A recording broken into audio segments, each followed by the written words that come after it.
not that we were not aware of the machinations and the schemes that were happening, but Mr. Speaker, I am shocked by yourself. This morning, I came to your office with a Senate Majority Whip, and we served you with an order that was procured after an application where the Majority Whip was part of the application. In that application, Mr. Speaker, the court is very express, the tribunal is very express that, Mr. Speaker, it stayed any decision that was going to be made based on the purported coalition agreement between KANU and Jubilee. That is really weighty. Mr. Speaker, when the history of this House will be written, and your time as the second Speaker under the new Constitution, that very decision is going to be very key. Number two, Mr. Speaker, I stand here knowing for sure that if you have 20 numbers, and the court has ruled that 3 of them from KANU cannot participate in the elections, Mr. Speaker, meaning you would only remain with 18 members of Jubilee, 17 members of the Jubilee side, which together with PDR we form 35, meaning that the majority of the remaining members were against the decision. If you go further, Mr. Speaker, when you ruled on the case of Orengo replacing, Senator Orengo replacing Senator Wetangula, you made it clear about the form of the communication. The communication can only come, and the standing orders is expressed, standing order 19. It can only come from the whip if it is in the removal of majority leader, and the majority leader if it is coming from the removal of the whip, anticipating that there would be no situation where you remove both of them at the same time. Mr. Speaker, these are very important positions. It's not about my position. And if, Mr. Speaker, you have made your determination, you have been pushed to a corner to make that decision. Mr. Speaker, I'd like to say this. Order, Senator. Mr. Speaker, what's your point of order? Mr. Speaker, I am the one who is affected by this decision. So if my colleagues can give me that small moment of respect, because, Mr. Speaker, they will have the rest of the 2.5 years to celebrate this decision. But also, you should note what you say. When you say I was pushed to a corner. If, Mr. Speaker, I am not saying you are pushed by anybody. I've just said if the evidence before you pushed you or whatever pushed you to a corner and you've made a decision, and a decision that is not reasoned, it is not giving the reasons, it doesn't take us the names, it doesn't tell us what you do with the tribunal decision that came before you. You are saying you will have a reasoned now decision later. Allow me then to say this, Mr. Speaker. When I was a student leader at the university, one of the things I went through was a training on leadership. And I remember only one very important aspect of leadership, that the moment you take a position, whether it is the speaker, the majority leader, or even as a senator, the moment you take that position, always prepare yourself for the day you leave that position. Mr. Speaker, I am not worried and I have no problem not being the majority leader. What was only being defended on this side was the fact that we must follow the rules. Be it as it may, Mr. Speaker, if finally you will disregard the law and make a decision that I'm not going to be the majority leader in this House, what I can only say is that I want to thank my colleagues who voted for me, supported me throughout, and who have continued having faith in me, even amidst a lot of intimidation from the executive. Number two is to thank my staff, about 6 or 7 staff of the office of the majority leader, who will quickly, Mr. Speaker, this afternoon, the only people that are in my mind at the moment, Mr. Speaker, is not me. It's my staff. And I know they've done tremendous job. They have loans. They have commitments to their families. This afternoon, they are going to lose their jobs by a stroke of a political conmanship, Mr. Speaker. So I feel for them.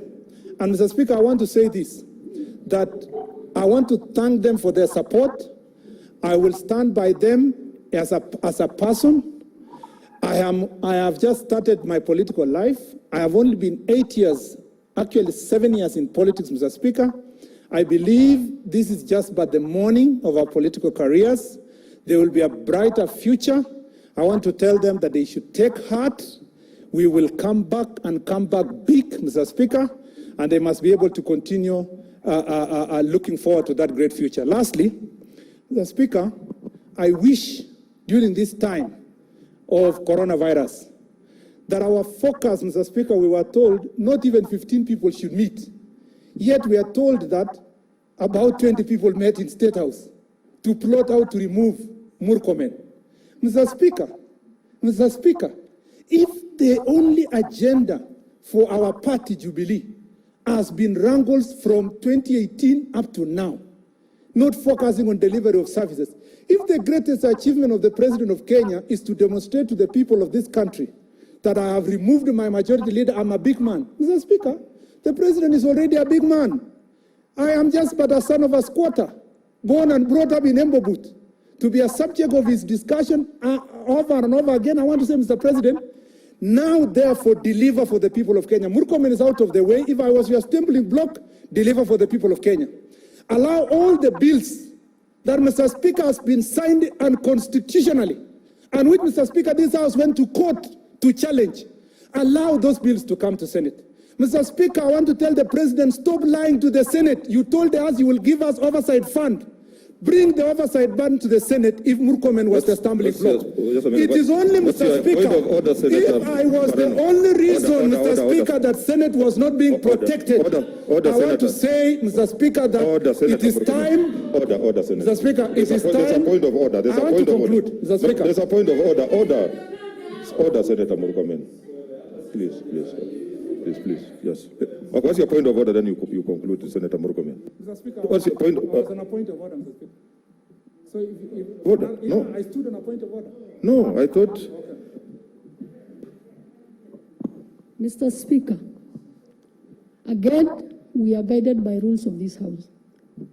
Is it in order for Senator Kipchumba Murkomen to impute on the conmanship on the conduct of the President of the Republic of Kenya? I never said it. If he wishes to accuse the President, then it is time for him to make a substantive motion to that effect. Is it in order for him to discuss the President and his conduct? Yes, Mr. Speaker, I have not discussed the conduct of the President. I know the rules of this House. The President promised this House oversight fund. Mr. Speaker, 2.5 years down the line, he has not delivered. The President promised that in this House, Mr. Speaker, the signatures, Mr. Speaker, of his bills, Mr. Speaker, must come to both houses. He has not delivered. Mr. Speaker, the respect of this House can be more achieved if I pave way for that respect to be achieved. There's a point of order. Mr. Speaker, at the end of the day, whatever our passions, whatever our anger, the rules of this House must be observed.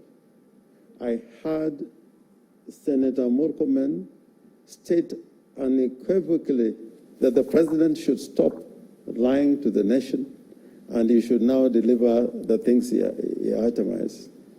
Mr. Speaker, is it in order for him to run away from his statement and try to persuade us that he didn't make those statements?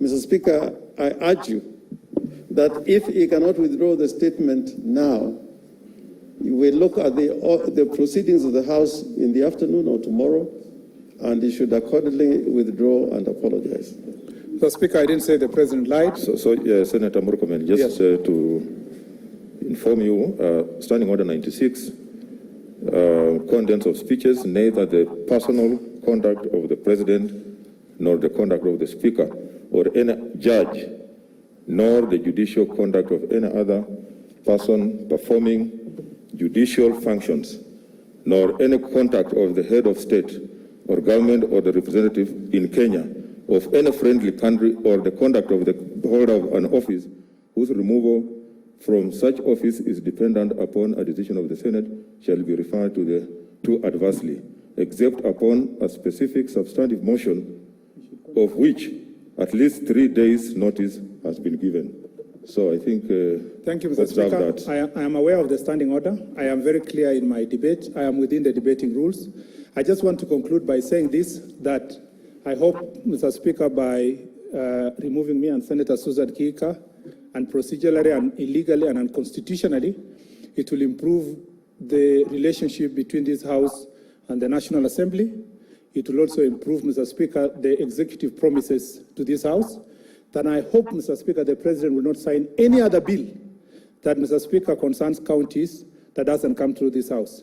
Mr. Speaker, I will remain focused on the rule of law, on the things that affect Kenyans, on defending the people of Elgeyo Marakwet, whom I am so grateful that they elected a son of a squatter to come to this House. And Mr. Speaker, to my adversaries, I want to tell them you can celebrate, you can cheer, you can be happy. I will be coming back, and coming back big. And Mr. Speaker, with all those remarks, I just want to say this. I know you will say the conduct of the Speaker is being put in doubt. You are my friend. I've known you for long. You've been a DC in my place. I knew you when you were governor. I moved the motion. I defended you here when Orengo and Wetangula wanted to bring Senate documents against you. Mr. Speaker, this is not your decision. You made this decision under duress and undue influence. And I'm sorry you had to do it. Order, Thank you, Mr. Speaker. Order, Senator Murkomen. Mr. Speaker, Order. on a point of order, those remarks about the Speaker, and I've been in this House many years, and I've had wars with speakers. I've had a war with Kaparo, Senator Kaparo, but never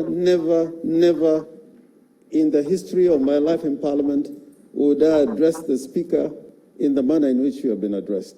Mr. Speaker, if Mr. Murkomen, Senator Murkomen, wants to proceed to be part of this House, he should have no alternative but withdraw those remarks that he has made about you personally. Because when you sit on that chair, the person, Ken Lusaka, is not the equivalent of the Speaker of the Senate. He cannot undermine the authority of your office. So, Mr. Speaker, I demand that he withdraws and apologizes. And by the way, Mr. Speaker, we are going to speak on this issue since the other side has responded.